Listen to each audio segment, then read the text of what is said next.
नमस्ते। स्वागत है एक नई कहानी में। चूल्हे पर रखे गर्म तवे से जैसे ही पानमती ने रोटी को पलटने की कोशिश की, उसके मुंह से दर्द भरी सिसकारी निकली। उंगलियां रोटी के बजाय तवे से छू गई थी। पानमती ने जल्दी से उंगलियों को पानी में डुबोकर जलन कम करने की कोशिश की। इतने में तवे पर रोटी भी जल गई। बेबस पानमती ने गुस्से में अपनी लाठी उठाई और चूल्हे को छोड़ आंगन में बिछी चारपाई पर आकर बैठ गई। पानमती की उम्र भी 50 से 60 के करीब थी। उसका पति रामपाल सिंह एक छोटा किसान था। आर्थिक तंगी ज़्यादा होने की वजह से वह परिवार चलाने के लिए मजबूर था। दुर्भाग्यवश 10 साल पहले मिट्टी से भरी ट्राली में दबने से रामपाल सिंह की मौत हो गई थी। अब घर की जिम्मेदारी 20 साल के बेटे जगन पर आ गई। 2 एकड़ ज़मीन और मजदूरी करके माँ और 3 बहनों का भरण पोषण किया। तीनों बहनों की शादी करने में वह ज़मीन भी जाती रही। जिम्मेदारियों को निभाते निभाते जगन कब 32 वर्ष का हो गया पता ही नहीं चला। पानमती ने नाते रिश्तेदारों में जगन के रिश्ते की बात चलाई, मगर उम्र और गरीबी को देखकर सबने कन्नी काट ली। समाज वाले कहने लगे, भाई ज़मीन तो है नहीं, उम्र भी 33 की होने को है, ऐसे में कौन देगा अपनी बेटी। पानमती को आंखों से दिखाई देना कम हो गया था और हाथ पैर भी कब तक साथ देते। हड्डियों में अब वह जान नहीं रह गई थी जो 20 साल पहले थी। पानमती अपनी उंगलियों को पोरों को सहलाते हुए फिर से लाठी के सहारे चलकर चूल्हे के पास आकर बैठ गई। वह बड़बड़ाई, कमबख्त मौत भी नहीं आ जाती रोज़ रोज़ मरने से अच्छा है एक ही दिन मर जाऊं। चूल्हे के पास बिछे पटरे पर बैठकर तवे से जली रोटी हटाई, फिर से रोटियां बनाने लगी। भगवान भी क्यों बुलाएगा, उसने तो सारे दुख मेरी ही किस्मत लिख दिए हैं, मत बुला। पानमती ने रोटियां बनाकर कपड़े में लपेट के रख दी। साबुत लाल मिर्च निकाली और नमक डालकर चटनी पीस कर रख दी। फिर खाट पर लेट गई। जगन कंधे पे फावड़ा लिए घर पहुंचा। पानमती अभी किस्मत को कोस ही रही थी कि जगन मुस्कुराकर माँ के पास पहुंचा। क्या अम्मा, आज भी भगवान जी से शिकायत कर रही हो? हाँ, कर रही हूँ शिकायत। जगन समझ गया। माँ की उंगलियों के पोरों में छाले पड़ गए थे। देखकर जगन दुखी हो गया। कहने लगा, माँ कितनी बार कहा है, रोटियाँ मैं बना दिया करूँगा, कितना वक्त लगता है थोड़ी सी रोटी बनाने में। जला ली ना अपनी उंगलियाँ। पानमती रोने लगी। माँ को दुखी देखकर जगन भी रोने लगा। जगन बोला, अम्मा गलती भगवान की नहीं, मैं ही नालायक निकला। कोई मेरे रिश्ते के लिए अपनी बेटी क्यों देगा? आज अगर कोई रोटी बनाने वाली होती तो तुम्हें हाथ नहीं जलाने पड़ते। मेरा बुढ़ापा तो तेरे सहारे कट जाएगा। 2-4 साल में मैं मर जाऊंगी, पर तेरा सहारा कौन बनेगा बेटा। जगन ने रोटियां और चटनी की कटोरी उठाई और खाट के पास बैठकर अम्मा को खाना खिलाने लगा। बीच बीच में एक हाथ से अम्मा को पानी भी पिला देता। बेटे के हाथ से रोटियां खाकर पानमती अपना सारा दुख भूल गई और हंसते हुए बोली, मेरे बेटे जैसी औलाद तो किस्मत वालों की ही मिलती है।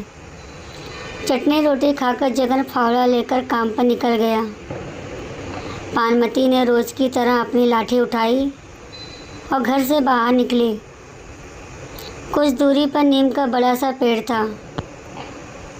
वहाँ पर पेड़ के नीचे औरतों घर के काम से फ्री होकर टाइम पास और हंसी मजाक के लिए जमा हो जाती थी। उनका रोज़ का काम पेड़ के नीचे आकर एक दूसरे की बहुओं की चुगली करना था। पानमती को देखते ही 2 औरतों ने आगे बढ़कर पानमती को सहारा दिया और खाट पर बिठाया और उसको सम्मान देने के लिए सभी ने उसके पैर छुए। उनमें से एक बोली, माँ जी जगन चला गया क्या? हाँ, रोटी खाने आया था, खाकर चला गया। दूसरी बोली, और क्या, कोई होता तो रुकता भी, माँ जी के बाहर जाने का इंतज़ार करता। सभी औरतें खिलखिलाकर हंस पड़ी।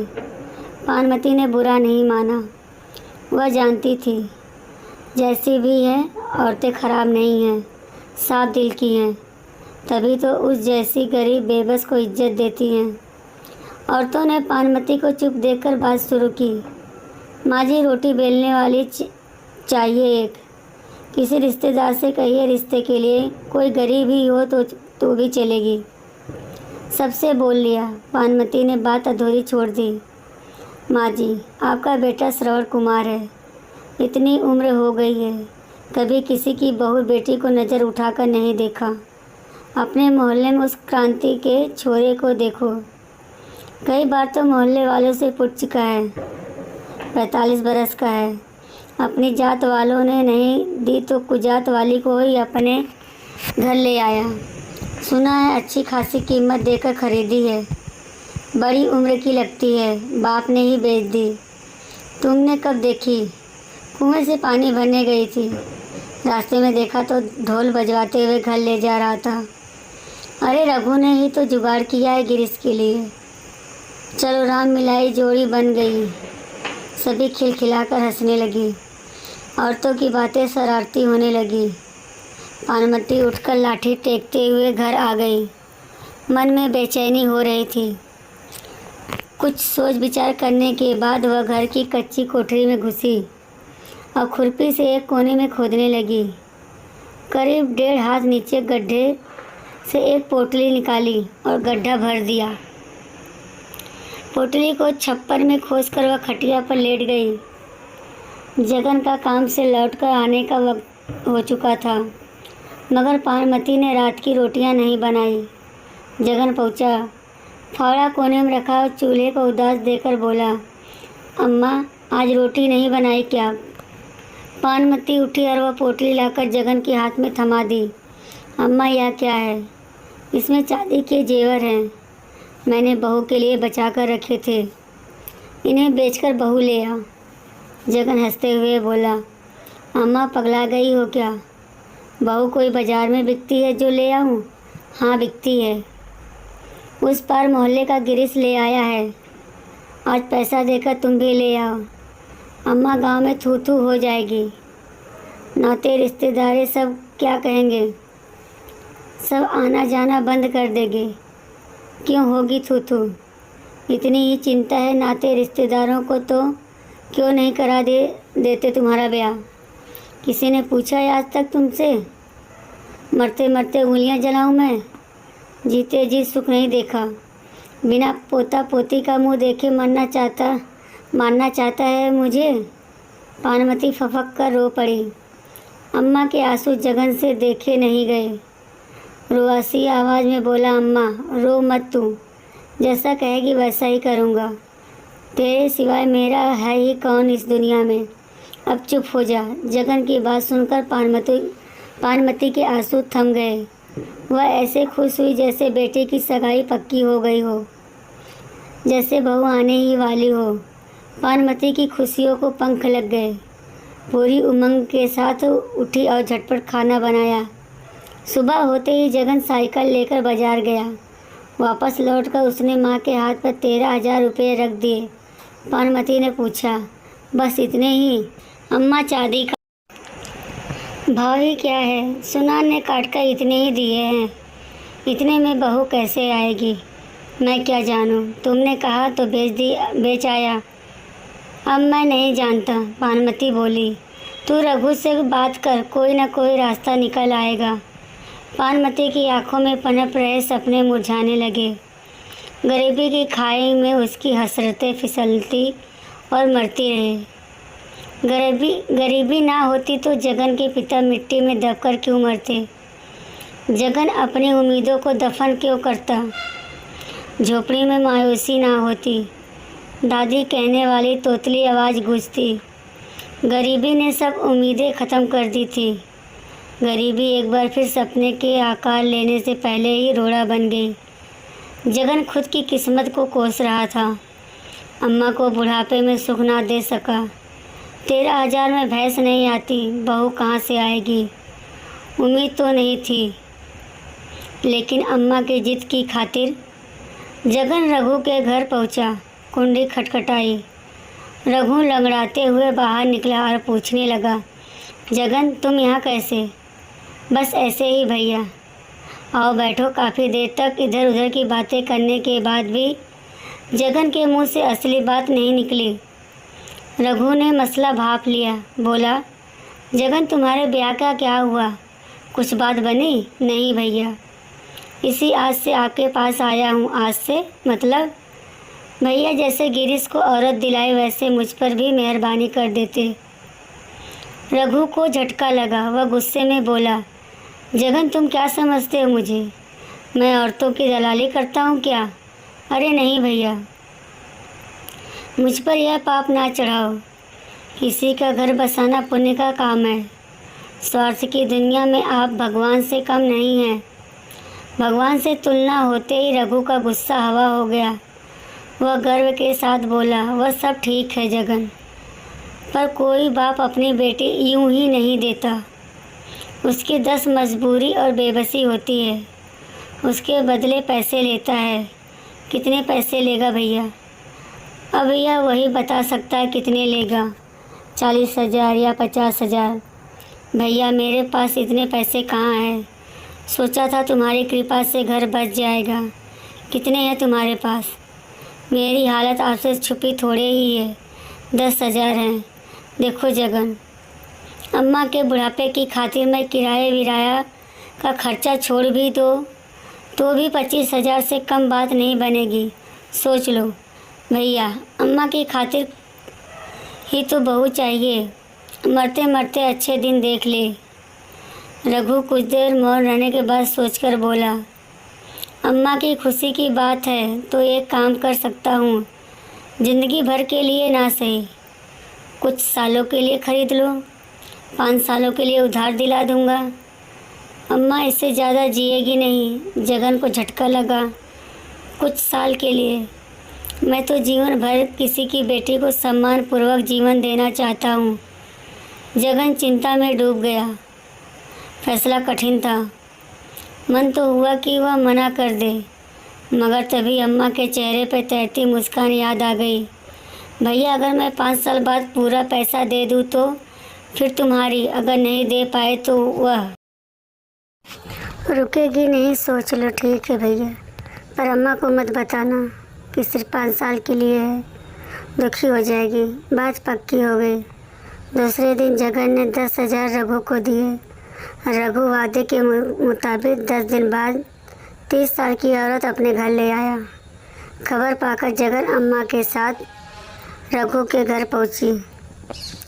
हाव भाव से मजबूर और सहमी सी नज़र आती थी। नाम था आरती। अम्मा तो देखते ही निहाल हो गई। खूब प्यार किया। उसी शाम बढ़िया साड़ी, शॉल, सैंडल और सजने संवरने की चीज़ों का बक्सा लाकर दे दिया। जगन दूल्हा बना और गाजे बाजे के साथ आरती को दुल्हन बना अपने घर ले आया। गांव में हल्ला मच गया और थू-थू होने लगी। यहाँ तक कि जगन के गांव में बहिष्कार की ही बातें होने लगी। सबने जगन को बुरा भला कहना शुरू कर दिया। पास पड़ोस के लोगों ने तो रिश्ता ख़त्म कर लिया। परंतु अम्मा के घर बरसों बाद खुशी आई थी। उसके पैर ज़मीन पर नहीं पड़ते थे। सबसे बेखबर अम्मा की खुशी का ठिकाना नहीं था। दूसरे ही दिन से आरती ने चूल्हा चौका संभाल लिया। जितना सोचा था आरती उससे भी ज़्यादा अच्छी निकली। पानी भर कर लाती, कपड़े धोती, यहाँ तक कि सोने से पहले अम्मा के पैर दबाती। आरती ने पूरे घर को बहुत अच्छे से व्यवस्थित कर दिया। आरती के आने से घर स्वर्ग बन गया था। कुल मिलाकर हर तरीके से आरती सुशील धर्मपत्नी साबित हुई। वक्त पंख लगाकर उड़ने लगा। 1.5 वर्ष बाद आरती ने बेटे को जन्म दिया। जगन की सोनी जिंदगी में बाहर आ गई और अम्मा को खिलौना मिल गया था। अब तो अम्मा की रंगत ही बदल गई। दिन भर पोते के साथ खेलती और हंसते हुए कहती, अब तो इसका ब्याह देखकर ही मरूंगी। दुखों के सागर में सुखों का टापू मिल गया। जगन मजदूरी से फुर्सत मिलते ही घर पहुंचता।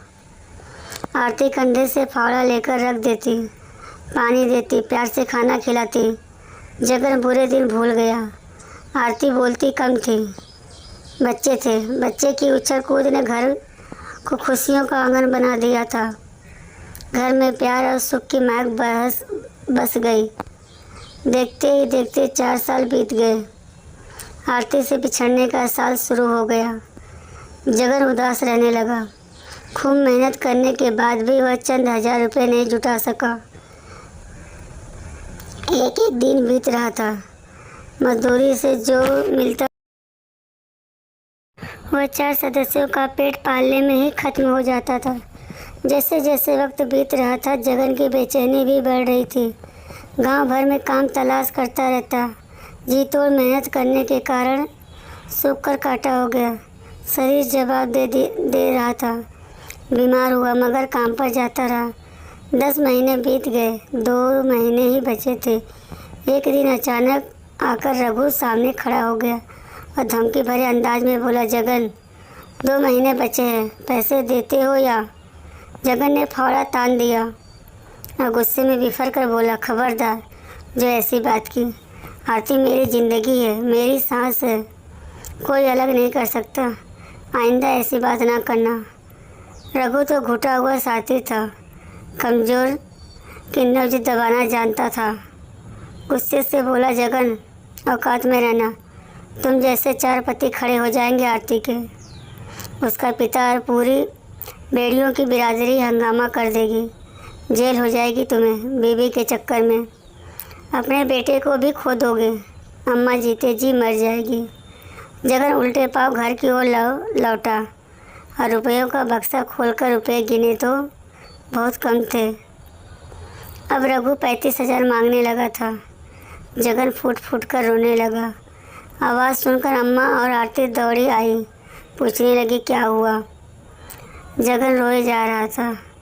आरती एक तरफ खड़ी सब देख रही थी, हमेशा की तरह खामोश, चिंतित और सहमी हुई। आरती ने जगन के चेहरे पर उभरे हुए दर्द को महसूस कर लिया। जगन ने आरती की भीगी हुई आंखों को देखा। अम्मा माजरा समझ न पाई। दुख और बेचैनी से सुबह से शाम हो गई। उम्मीद की कोई किरण नज़र नहीं आई। जगन रोते रोते सो गया। अचानक आधी रात में सोते सोते जगन चीखने लगा, रुक जाओ, मेरी आरती को मत ले जाओ, मैं इसके बिना जिंदा नहीं रह सकता। हड़बड़ा कर आरती उठी। अम्मा दौड़ आई। बच्चा सहम गया। अम्मा बोली, क्या हुआ बहू, यह क्यों चीख रहा है? आरती हमेशा की तरह खामोश, बेचैन और चिंतित। अम्मा इन सब बातों से अनजान थी, नहीं समझ सकी। अब सिर्फ 3 दिन बाकी थे। जगन ने किस्मत के आगे हार मान ली। उसकी हालत पागलों जैसी हो गई। बस एक टक अपनी आरती को घूरता रहता। आरती जगन से नज़रें चुराकर खुद को व्यस्त रखती। बिछड़ने की बेला आ पहुंची। आज आखिरी शाम थी। जगन ने 3 दिन से मुंह से निवाला तक ले लिया था। आरती ने अम्मा को काफ़ी देर तक पैर दबाए। बेटे को सीने से लगाकर खूब प्यार किया। बेटे को अम्मा के पास लिटाकर जगन के पास पहुंची और जगन के सीने से लग गई। दोनों के आंसू रुकने का नाम नहीं ले रहे थे। आरती पहली दफ़ा फूट पड़ी और दोनों हाथों से कसकर जगन को पकड़कर बोली, मुझे बचा लीजिए, मैं तुम्हें छोड़कर जाना नहीं चाहती। मुझे अपने बेटे और अम्मा से अलग मत होने दो। दोनों फूट फूट कर रोए। रोते रोते सुबह हो गई। पंछियों की मधुर आवाज़ फिजाओं में गूंजी। जगन ने आरती का हाथ पकड़कर कहा, तुम्हें मुझसे कोई अलग नहीं कर सकता, भगवान भी नहीं।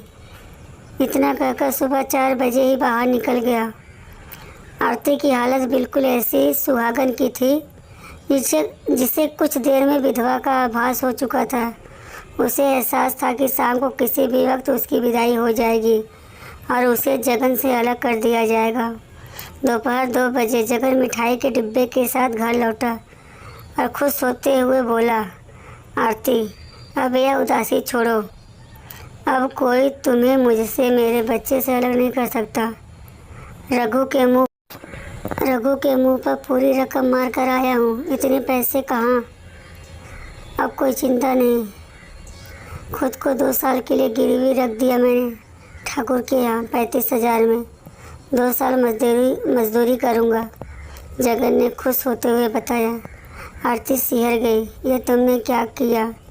घर कैसे चलेगा? वह मुझे नहीं पता। खुद को गिरवी रखने से ज़्यादा कीमती मेरे लिए तुम हो, लेकिन रोजी रोटी का इंतज़ाम। लंबी खामोशी के बाद आरती पहली बार चेकी, मुस्कुराई और जगन के गले लग गई। बोली, तुमने मुझे नर्क में जाने से बचा लिया, मेरा आंचल खुशियों से भर दिया। औरत होने का सच्चा सुख दिया है तुमने। मेरी उधार की खुशियों के लिए तुमने खुद को गिरवी रखा।